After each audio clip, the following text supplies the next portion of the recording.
The cage door slammed open with a loud metal sound. Dust floated in the hot air as the guards dragged out what looked like a broken body.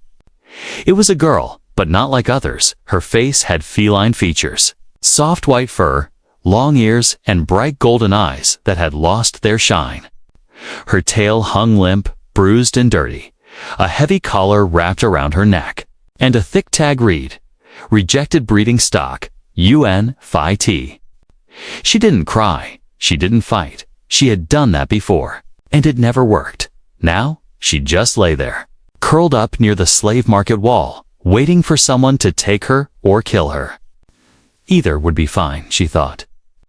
"Disgusting little thing," muttered a blue-skinned vendor, kicking a rock toward her. "Not even worth the food she eats," laughed another alien. Shaking his head, she used to believe she was special. Back in the breeding camps, they told her she would be sold to a rich house. Maybe even become a mother to royal bloodlines, but when she didn't grow fast enough, when her injuries from beatings healed too slowly, when she refused to obey, they stamped her papers as useless and threw her into the overflow cages. Now, here she was on display, but not for sale. Nobody wanted her. Nobody even looked at her twice until one did. A quiet man stood at the edge of the crowd. Human, dusty boots, simple coat. Face half hidden by a scarf, he looked like a traveler.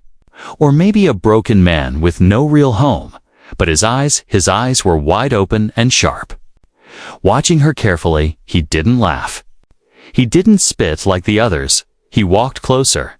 The guards laughed, thinking he just wanted to mock the trash girl up close. "Go ahead, human," said the overseer. "Look all you want. She's free. In fact, we'll pay you to take her off our hands." The man knelt down slowly. Not saying a word, the feline girl flinched, expecting a slap or maybe cold metal chains, but nothing came. Instead, the human gently reached toward her tag and read it again. His voice was quiet, but clear. "She's not trash," he said. Everyone turned to stare, confused and amused. "Excuse me?"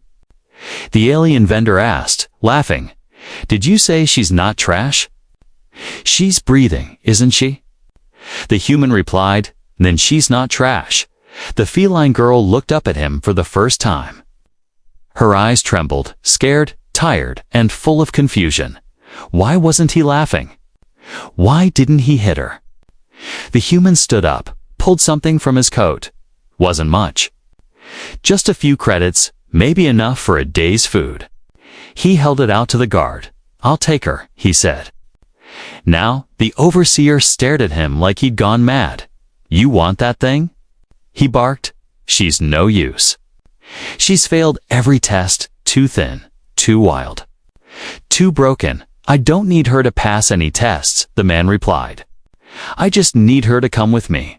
Silence fell over the market. A few laughed, some shook their heads. One vendor whispered, "Humans really are strange." The feline girl didn't move. She waited for the trap.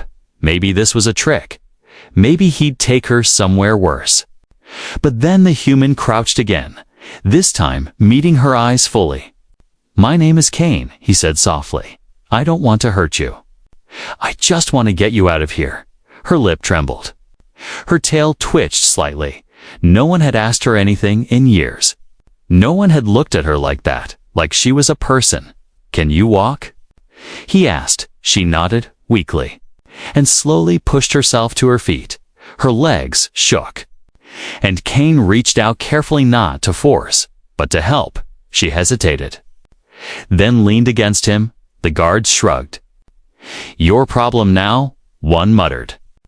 Walking away as the two left the market, whispers followed them. "Crazy human, she'll bite him in his sleep. He won't last a week with that one." But none of that mattered to Kane. And none of it made sense to the girl. All she knew was that she was no longer on the ground, no longer ignored, no longer just trash. She didn't even know his real reason, but for the first time in years, she felt the warmth of the sun not as a prisoner, but as someone being taken home. She turned to glance at him. Just once, and asked in a soft, broken voice, "Why?" He smiled gently. "Because you looked like someone who still had something to live for." Asterisk. The door hissed open with a soft sound as Kane stepped into his small shelter. The feline girl followed slowly, her bare feet dragging, her eyes scanning everything. It was warmer than the outside, but still quiet, still strange. The place wasn't big, just a few rooms, metal walls, old furniture, and one glowing lamp that flickered like it had seen too many winters. She stayed near the doorway, too scared to move forward. Her eyes darted to the corners, checking for cages, chains, cameras, but there were none. No locks, no guards, no loud voices. Kane placed a folded blanket on the couch and turned to her. "You can sit here," he said softly. "You're safe, safe." That word didn't mean anything to her yet, not after all she had seen. She stayed standing, frozen, her tail low. Her arms crossed over her stomach as if to protect herself. She didn't trust him, not fully, but she didn't run either. There was something in his voice. Something different from the others. Kane didn't push her. He moved toward the kitchen unit and pulled out a small tin of soup. The can hissed open, steam rising as it warmed up on a rusty stove. She sniffed the air. Her stomach growled, but she stayed still. He set the bowl on the table and stepped back. "I'll be in the next room," he said. "Eat if you want." Then he walked away. Giving her space, she stared at the bowl, hot and full. No one had ever left food for her without shouting, hitting or demanding something in return. She waited, still thinking it might be poisoned.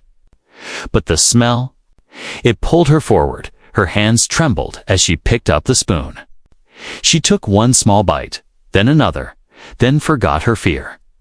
Within seconds, the bowl was empty. Tears slipped down her cheeks without her even noticing. It was the first warm meal she had tasted since she was a child. After a while, she moved to the blanket on the couch and curled up. Her ears twitched, listening for danger, but the only sound was the wind outside and the hum of old machines. She didn't know when she fell asleep, but when she woke up, there was another blanket gently covering her. She gasped and looked around. No one was in the room. Just that same quiet space the human had covered her while she slept, ... and then left her alone. No one had ever done that. In the next days, she watched him. Always from a distance, he never raised his voice. Never came close unless she allowed. He repaired old machines, sorted tools, and sometimes just stared out the window at the stars. He never asked her questions, never touched her, never called her thing. He called her you, and that felt strange. One evening, while watching him fix a light panel, she finally asked, "Why did you bring me here?" Her voice was small, like it hadn't been used in a long time. He didn't look up, just kept working. "You looked like you needed someone," he said. And I had space. She wanted to believe him. But she had heard lies before, so she kept asking. "You don't want me to clean your house?" "No," he said. "You don't want to sell me?" "No, you don't want what the others wanted." He paused for a moment, then shook his head. "I want you to sleep in peace," he said. That's all. She didn't know how to reply. No one had ever said such words to her before. Peace had been a dream, not a real thing. Days passed slowly. But something inside her started to change. She started eating meals without fear. She used the shower crying when warm water touched her bruised skin. She found a soft shirt in the drawer. And when she wore it, Kane only said, "Looks good on you." No hunger. Number pain? No orders. Just quiet, gentle routine. She didn't smile yet. But her shoulders began to relax. One night, she walked into the room where Kane sat. Staring at an old photo in his hand, he quickly put it away. But she had seen at a small girl, maybe 5 years old, with wide brown eyes. "Your daughter?" she asked quietly. He nodded. She was taken during the first colony raid, he said, his voice rough. I looked for her everywhere. He didn't explain more. And she didn't ask, but now she understood he wasn't just saving her. He was saving himself too. They were both broken. Both thrown away by others, but somehow. Now they weren't alone. She sat beside him for the first time. Not touching, just close. Her tail rested near his boot. Not in fear, but in comfort. I don't know how to be free, she whispered. That's okay, Kane said. We'll learn together, and for the first time. Her eyes didn't feel heavy with pain. They felt awake. The rain tapped gently against the roof as night fell. The girl sat by the window, staring at nothing. Her fur still damp from the shower. It had been 3 weeks since Kane took her in. 3 quiet weeks without chains, without shouting, without orders. But the silence was loud inside her head. Kane worked on a broken comms unit at the table, tools spread out. He hummed softly. Not a tune she knew, just a human habit he seemed to enjoy.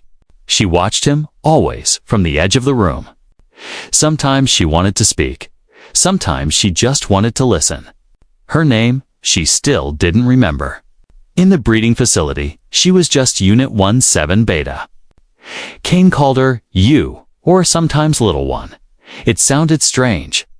And kind. That night, a cough shook her body, deep and dry. Kane looked up immediately. You okay? He asked, standing. She tried to nod, but her legs wobbled. He rushed forward and caught her before she fell. Her body burned with fever, eyes glassy, tail limp, without a word. He carried her to the small bedroom, laid her on the cot, and pulled open the cabinet. Cool gel on her forehead, injections for infection.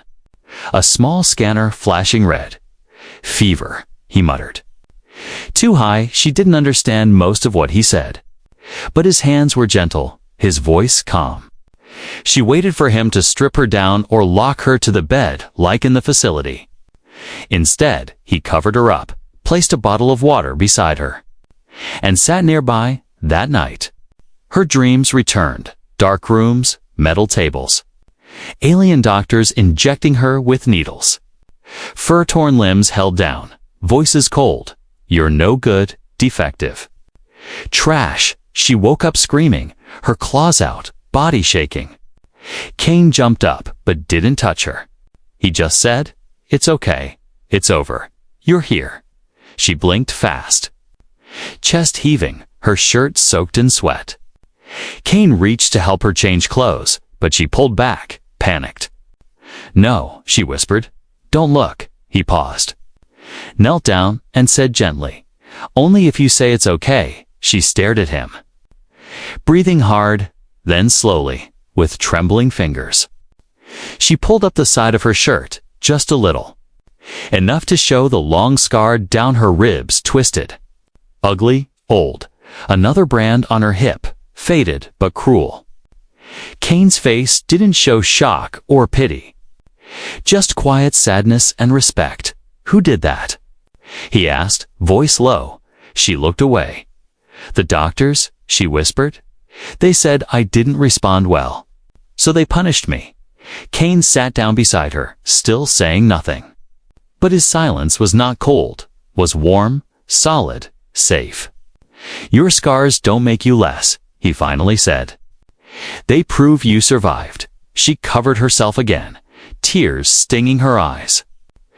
No one had ever looked at her like that before, like her wounds were strength. Not shame. She leaned back, too weak to speak more. Kane tucked the blanket around her again. Then brought over a data pad. I'll read, he said. You rest. She didn't understand the story at first, something about stars and explorers, but his voice soothed her. And for the first time since he brought her home, she slept without shaking. The next morning, she was quiet. But something had changed. She walked to the table on her own. Sat beside Kane as he ate. She didn't speak. But her presence spoke volumes. She had a name in her heart now. Even if she hadn't said it aloud, she didn't feel like a number anymore. Cain handed her a cup of warm tea, and she took it with both hands. Her fingers brushed his by accident, and instead of flinching, she let them stay there for a moment. Her tail curled slightly, not in fear, but in comfort. "You've been through more than most soldiers," Cain said softly. She gave a dry laugh, the first sound like joy he'd heard from her. "I didn't fight," she said. "I just... didn't die, that's enough," he said. Sometimes surviving is the fight. Later that day, while Cain worked outside repairing the fence, she wandered through his small home. She found a drawer with old photos. A young girl and them Cain's daughter, laughing, wearing a tiny cap. One photo showed Cain and his wife, now gone. The pain in his past matched the silence in hers. She understood now. They were both ghosts trying to live again. When Cain returned, he saw her holding the photo. He didn't get angry, didn't snatch it away. He just said, "That was her. She was beautiful," the feline girl said softly. "So are you," Cain replied without thinking. She froze, her heart racing. No one had ever called her that. Not once. She looked down, blushing, ears flicking. "I'm not," she whispered. "Not after what they did." "You still are," Cain said. "And you always will be," that night, as they sat quietly with warm drinks and shared silence. The girl rested her head lightly against his arm. And Cain didn't move. Her scars were still there. Her past still painful, but in this tiny room, under soft light and quiet breath, she finally began to heal. Not as property, not as breeding stock, but as a person. Asterisk, she sat by the fire Cain had built outside. The night was cold, stars sharp in the sky. But her mind was far away, trapped in old places that still lived in her memories. The crackling flames reminded her of the sparks that came from shock rods, the ones they used when she cried too loud or refused to obey. Cain watched her from a few steps away. Not saying anything, he had learned to let her speak when she was ready. He never forced her. Never asked her to tell the whole story, but tonight, her silence was different. It was the kind that wanted to break. She pulled her knees up to her chest, tail wrapped tightly around her legs. Her voice came out like wind, soft and trembling. "They gave me injections every week," she whispered, "stuff to make me more." Fertile Cain didn't move. He didn't gasp or look away. He just listened. "They said I was rare," she continued. "White fur, golden eyes, strong bloodline, but I didn't grow fast enough. So they called me defective." She touched the back of her neck, where the brand had once been burned in. "It hurt," she said simply. "All of it." Cain nodded slowly. "I believe you," he said. "Some girls beg to be chosen by buyers," she went on, her voice bitter. "They thought it would be better than the cages, but it wasn't. It never was." She looked down at her arms, where faded marks still showed. "One man took me once. Said I was his pet now. He locked me in a room, fed me nothing but pills and raw meat, and tried to make me obey." Her hands shook, her ears drooped. "I bit him," she said. "So they brought me back and labeled me violent." Cain closed his eyes for a moment. Steadying his breath, his fists were clenched, hidden in the sleeves of his coat, but he didn't interrupt. She needed to say it, and he needed to hear it. "They stopped feeding me for 3 days," she continued. "Then they dumped me into the reject cages. No one looked at me after that. They just waited for me to die." The fire crackled louder now. The wind picked up, brushing her fur softly. "But I didn't die," she said. Voice firm for the first time. "I waited. I hid my strength. I stayed quiet, and then you came." Cain finally spoke, his voice low and full of feeling. "You were never the problem," he said. "They were." She looked at him, eyes glimmering in the firelight. "But I'm still broken," she said. I still dream of cages. So do I, he replied quietly. They just look different. She leaned forward, hands gripping the edge of the stone. Why didn't you leave me there? She asked, why risk money, food, space, for me? Cain turned toward her, slowly, because I saw someone worth saving, he said. Someone who never had a choice. I was tired of watching the world throw people away. She blinked fast, fighting the tears again, not because of pain this time, but because someone finally saw her. I don't know how to be anything, she whispered. I wasn't trained to cook or speak well, or be normal. You don't have to be anything but you, Cain said. I didn't take you to fix you. I took you so you could heal for a moment. The night was still, just the sound of wind, fire, and two broken hearts learning to beat again. She moved closer, unsure, but drawn to the warmth not just of the fire, but of him. She sat beside him for the first time that close. Not out of fear, not out of command, but by choice. Cain gently placed his coat around her shoulders. She didn't pull away. She leaned into it, and then, slowly, into him, not as property, not as a broken object, but as someone learning what comfort felt like, what safety meant. That night, in the quiet glow of the firelight, she rested her head on Cain's chest, her heartbeat calm for the first time. She allowed herself to believe that maybe, just maybe, she was more than what they did to her. Maybe she was something beautiful that survived it all. Morning sunlight slipped through the thin curtains, soft and golden. It touched the edge of the couch where the feline girl still slept. Her ears twitched slightly. Sensing warmth, not danger, her eyes opened slowly, blinking at the strange brightness. For a second, she panicked, expecting a whistle, a command, a strike. But nothing came. No alarms, no shouting. Just the smell of fresh bread and boiling water from the small kitchen area. Cain stood there, wearing his usual dusty coat and rolling up sleeves. He was making breakfast, humming quietly, like it was the most normal thing in the galaxy to cook for a former slave girl. She sat up, rubbing her eyes, her fur slightly messy. The blanket Cain had left on her still hugged her shoulders. Good morning, he said, without turning around.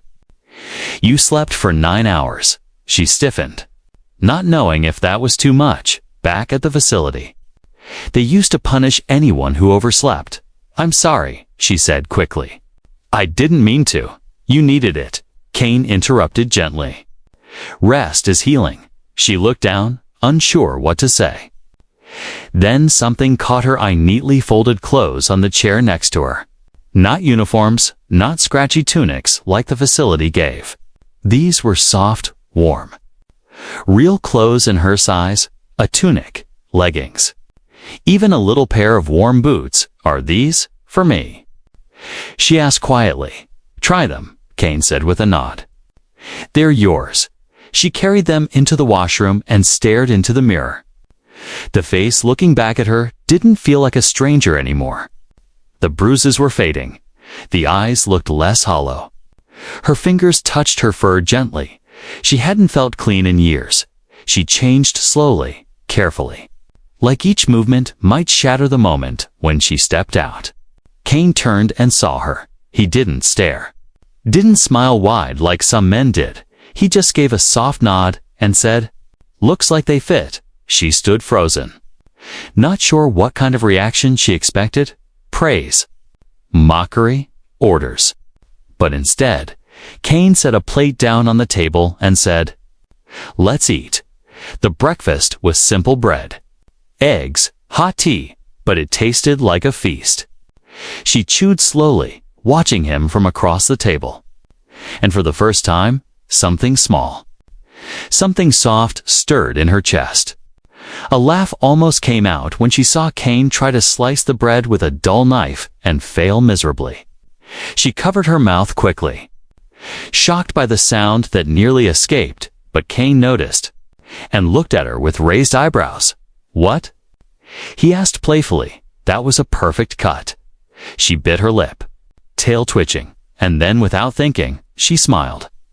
It was small, fragile, like a flower blooming after a storm. But it was real. Kane saw it, paused, then smiled back gently. "Now that's something rare," he said softly. A real smile, her cheeks turned pink, ears lowering slightly. "I don't remember the last time I did that," she admitted. "Well," Kane said, taking another bite of his toast. "Get used to it." That afternoon, they went out into the nearby village. She hesitated at first, tail wrapped tightly around her leg as they walked. So many aliens passed by, some staring, some whispering. She heard them. Is that the reject? Why is he walking with her? Her heart pounded, old fear rising fast, but Kane never left her side. He didn't rush, didn't flinch when someone pointed. He turned and stared back, calm, firm, unbothered. And when a shopkeeper made a rude comment, Kane replied, "She's with me." And I don't repeat myself. The girl's eyes widened. Surprised at the way he spoke, no shame, no hesitation. He meant it. She was with him.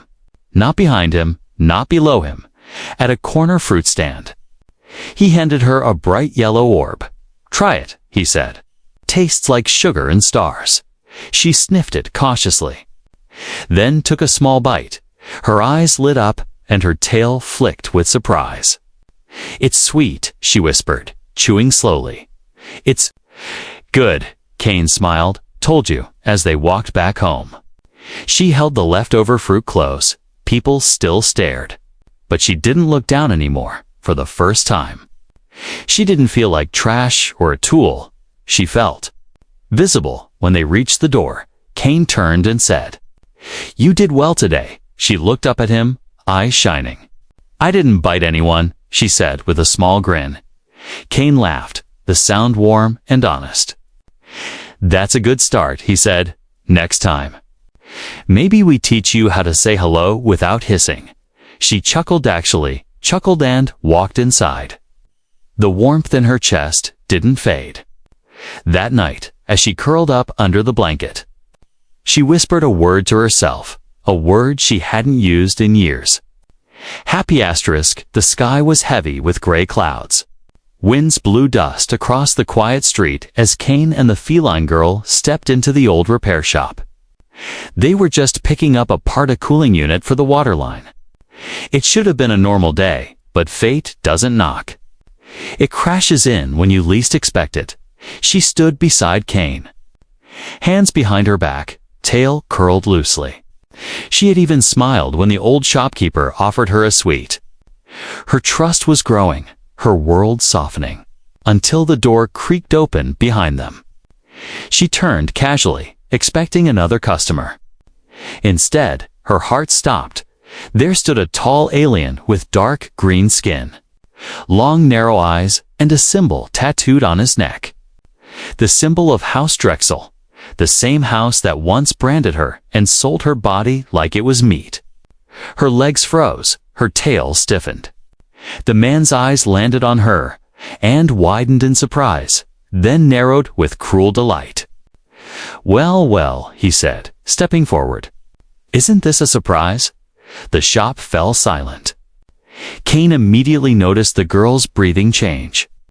Her body trembling, he stepped in front of her without a word. The Drexel man tilted his head. "You're hiding my property." "Human," he said with a twisted smile.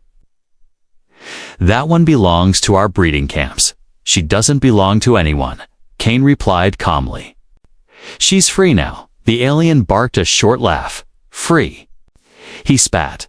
"That girl is branded by contract. She was bought, raised, and rejected, but not released. She still carries our mark." The girl could barely breathe. Every word dragged her back into that dark place. She felt small again, dirty, helpless. The shopkeeper quietly slipped away. Not wanting to get involved, Kane's voice dropped, cold as steel. "Try to touch her, and you'll lose that hand." But the Drexel agent was already pulling out a holopad. "I'll have the guards here in 10 minutes, he said. You can't stop a legal claim. The girl grabbed Kane's arm, her voice breaking. I'll go, she whispered. Please, if I go now, they won't hurt you. I don't want you hurt. Kane turned. Shocked? No, he said. No, you're not going anywhere. Her eyes filled with panic. They'll arrest you, she cried. They'll say you stole me. Let them try, he said. Back at the shelter, tension filled every corner. Kane paced, hands clenched, while she sat curled up on the floor, shaking. They'll come tonight, she whispered. They'll drag me back. They always find a way. No, Kane said firmly. They won't. He opened a metal case under the floor. Inside were documents, sealed files, and one certificate. I filed your freedom the day I brought you home, he said. Placing the papers on the table, you're legally under my protection, not as a slave, not as a pet, but as a person. She stared at the papers, her eyes wide. You did this before I even spoke to you. She whispered. I knew your eyes the first day, he said. They were eyes of someone waiting to die, and I knew I couldn't just walk away. She covered her mouth, a sob escaping. No one had ever protected her. No one had believed she had the right to be anything but owned. But Kane had seen her as someone, not something, and now he was willing to fight the entire Drexel system to keep her free. The night came quickly, bringing silence with it, then shouts, lights, armored boots on the dirt outside. The guards had come. Kane stepped out of the door calmly, a data pad in his hand. The girl stood behind him, heart pounding, fists clenched. The same Drexel agent pointed. There she is. Arrest them both. She's stolen property. Kane raised the document. Not anymore, he said. She's under Article 12 of the Human Protected Bonds Act, signed, sealed, and approved by the Colony Justice Division. The guards hesitated. Scanning the paper, one of them frowned, stepped aside, and began checking the code. A long pause followed, 10 seconds that felt like hours. Finally, the guard looked up. This bond is valid, he said. You can't touch her. She belongs to no one. The Drexel agent's face twisted in anger. This isn't over, he hissed. I'll take this to the council. You do that? Kane replied. But she won't be waiting. The alien turned and left. Furious, the guards followed silently. Leaving dust in their wake, the girl collapsed to her knees. Shaking, Kane rushed to her, holding her tightly. It's over, he whispered. They can't take you now, she sobbed into his chest. I thought I'd lose everything, she said. But you didn't let go. He stroked her hair gently. I never will. And in that moment, she believed him, not just with her ears, but with every part of her that had once been broken. She was no longer afraid of the past, because now someone was standing between her and the darkness, and he wasn't going anywhere. The sun rose slow and gentle the next morning. Soft light spilled through the shelter windows, touching the girl's face as she stood quietly by the table. She hadn't slept, not really. Her body was safe, but her heart was still trying to believe what had happened the night before. Kane had stood between her and the monsters again. She looked down at her hands, once bound by cuffs, once used only to obey. Now they were free, trembling, but free, in the corner. Kane was fast asleep on the old chair, arms folded, boots still on. He had stayed up half the night watching the door, just in case the Drexel agent returned, even in sleep. His expression was calm, like a storm had passed, and he had guarded what mattered most. She walked over slowly and stood beside him. For a moment, she just stared at him, the strange human who had changed everything. He never asked her for anything, never demanded a price. He just stayed. Tears filled her eyes as she reached forward and gently touched his shoulder. Kane stirred, blinking awake, surprised to see her so close. Hey, he said softly. You okay? She nodded, swallowing hard, then whispered, "Can we talk?" He sat up straighter, giving her his full attention. "Of course," he said. "Always." She hesitated, then sat down across from him. Her voice shook, but her eyes were steady now. "I never got to choose anything in my life," she said. "They told me who I was, what I was worth, what I was supposed to do. But yesterday, you chose me." Kane said nothing, just listened, his hands resting on the table. "You stood in front of them, even when they wanted to hurt you," she said, her voice cracking. "You made me believe I could be more than what they said I was." She leaned forward, placing her hand over his. "I don't want to run anymore," she whispered. "I don't want to be afraid." Kane's voice was calm, but full of feeling. "You don't have to be," he said. "You're safe now." "No," she said, shaking her head gently. "I don't mean just safe." She looked into his eyes, her golden gaze shining in the soft light. "I mean, I want to live, Kane." He blinked slowly, not fully sure what she meant yet. She smiled, not a small smile like before, but a real one, full of quiet strength. "I want to belong somewhere," she said. "And if I get to choose for the first time in my life." She took a deep breath, her tail curling gently around the leg of the chair. "Then I choose you," she whispered. "If you'll have me." Kane stared at her for a moment, stunned. He had expected her to ask for space, for time, maybe even to leave, but not this. "Me?" he said softly, as if confirming it wasn't a dream. She nodded, her ears twitching slightly. "You took me in when no one else wanted me," she said. "You treated me like I mattered. You saw me when I couldn't even see myself." Kane reached out slowly, brushing a strand of her hair behind her ear. "You're not a thing," he said, voice low. "You're someone, and you've always mattered." She smiled again, a single tear rolling down her cheek. "I'm not saying I'm perfect," she said. "I'm still healing, still learning. So am I," Kane said gently. "Maybe we can learn together." A long silence followed, not empty, but full of understanding, shared pain, and something new beginning. Then she said something she had never dared say before. Her voice was barely a whisper. "You're mine now. If you still want me." Kane's eyes softened. He placed his forehead gently against hers. "I've wanted you since the day I saw you stand up. Even when you were too broken to speak," he said. "And now, you're not just someone I want to protect, you're someone I choose." That afternoon, they stood outside the shelter, watching the sky together. No cages, no chains, no titles. Just two souls that had survived the worst and found something beautiful at the end of it. He took her hand, and she didn't pull away. She held it tightly, not because she had to, but because she wanted to. And in that quiet moment, far from the pain and cruelty of her past, she finally belonged, not as property, not as rejected stock, but as someone loved, chosen, and free forever.